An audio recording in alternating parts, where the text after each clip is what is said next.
back from BeingMommywithStyle. Today I wanted to do a quick chatty vlog about something that's been on my heart lately, and it's something that I feel like we talked about on my channel a lot back in the early days, but it's kind of gotten lost in the shuffle of moving and then moving again and going to Disney and doing this and doing that. And if you've been around since the early days, you know that learning and education and just really kind of inspiring creativity is really important to me. And I feel like I haven't done a lot of videos about that recently, so it is something that I wanted to do more of on my channel. And today I wanted to specifically talk about why it's so important to me and why we need to be having the conversation about inspiring girls to be a part of STEM, inspiring them if they have that interest and that drive in STEM, really inspiring them and really kind of cultivating that love of science, technology, engineering, and math. So it's so important. It was on my heart, it was on my mind after going to beaches, because I met a number of ladies there that really also had that passion. Also, Rebecca Minkoff talked about it as well. And then I came home and Isabella had this amazing science and engineering day at University of Alabama, Huntsville yesterday. She was just beaming when she came home from it. So excited, so many neat activities that they did, so many neat little projects that they brought home with them. And I was like, you know what? I feel like it's really gotten lost on my channel. I haven't talked about it a lot. I'm going to be doing a gift guide for, you know, girls that are interested in STEM or for encouraging STEM in your household. But I was like, I want to talk about it before the gift guide. So that's what we're going to do today. But back in the early days on my channel, especially when I was doing the preschool at home, you guys know that we would always do like an art project, usually like a writing or kind of more academic project, and then we would do some sort of hands-on item that usually had something to do with sensory, STEM, science-related items. It was really important for me to include all those different aspects. One, so I was giving a good like variety of items for the girls to do, but then two, also because we were promoting that from such an early age. And now looking back on it, the girls are 8 and 6. I feel like, I mean, absolutely no regrets, first of all, but I feel like that really has kind of helped with their love. I think they would have had it regardless, don't get me wrong, but I feel like that has really helped cultivate their love of art and their love of science and their really just this kind of inquisitive nature about them that they want to go out and explore. So something Isabella has done since she was little tiny, like a 1-year-old, she would pick up leaves and she would examine them. And it's so cute to me because like literally Halloween was just about a week ago and we're sitting outside and Isabella pulls a leaf and she starts like playing with it and then examining it. It's really something that's inherent to them when they're younger. And I feel like sometimes if kids aren't in an environment where that can really kind of flourish and grow, then it kind of goes away on its own over time. But I think that we live in a society today and we really live in an age and a time where it is okay and it is encouraged for females to kind of step up and say, you know, I love to do this and I'm going to be proud about it, and they dive in head first. And I really think it kind of takes some cultivation at home to kind of encourage that. So, you know, our house, we are full-on princess and we are full-on science. We've got the full range. Natalie, my husband, just posted the best picture the other day, and I think you can have both. So I thought I want to talk about this more on my channel because you can be in a tutu and do a darn science experiment, because that's what Isabella used to do. I mean, it was hilarious and wonderful and I loved it.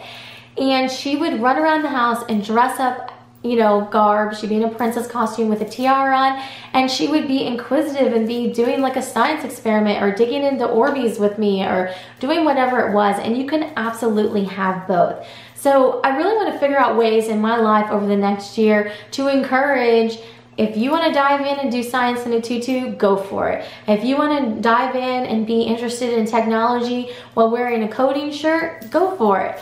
I really love that we can have all these different facets of our life and as a female, and you know, really kind of have it come together, and it's okay to be interested in it all. It really is okay. And I see this in my own kids.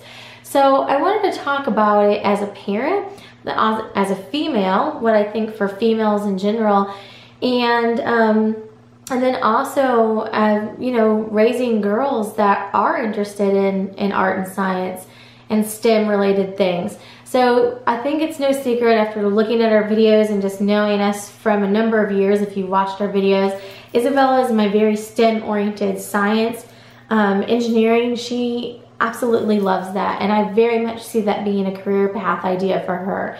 Natalie, who is my princess gal who loves running around, very dramatic, very open theater, is also very good at math. She's very, very good at math. It's a forte for her. And so I really always try to find ways to kind of, you know, help encourage that. My husband is also great at helping encourage that because he's an engineer and he sees the need to encourage females to jump in and join more often. I think also on a personal level, you know, I loved dance, and dance was something I always thought about as like a career path, but I also was very interested in engineering. And from a personal standpoint, I never really gotten personal on this level, but I really kind of shied away from engineering at a certain point because I felt like it was so male dominated. I just didn't know how I would be able to, you know, kind of traverse through that. I didn't know anyone that had ever done that in either a male or female capacity. While the males, I actually took an engineering 101 class when I went to college. And while the people were very nice, I felt very out of place. And I didn't really feel a lot of encouragement to do it. So I feel like when I see my kids being, you know, inspired to do these things, I want to help them do it however they can. So some of the things I have coming up is I'm going to share a STEM gift guide if you're thinking about giving the gift to STEM for Christmas, which is coming up soon. I'm going to have some ideas there. I also want to share some different ideas as far as, you know, activities you can do on the weekend. Obviously, we're both working full time, so a lot of our kind of activity time ends up being on the weekend now instead of the evenings. But even like Isabella's love of Harry Potter and Legos and things like that really all kind of come together to kind of create some neat avenues that you can talk about, you know, the physics behind this, or the idea of like, how does this break the boundaries of science as we know it and things like that. So we have some neat conversations about some of the fandom things that we have around our house. But the event that she went to yesterday was a great event. It was great for her to be around a huge group of like-minded girls. I really do feel like the future is female. I feel like we have so much just untapped into and unharnessed energy and power within us. I feel like when we band together as females and we lift each other up, instead of, you know, a lot of females kind of tend to, and this is generalization, but you know, they're kind of like mean girls, stereotypical, like, you know, pick things apart until there's nothing left. It's kind of a stereotypical girl thing. And so I think that if females can band together and tap into that energy and harness that power, we're unstoppable and we can change the world. So I really want to talk some more on my channel in 2019 about how to tap into that power of STEM, tap into that power of science and technology, engineering, math, and also the love of art, how that kind of transcends into those.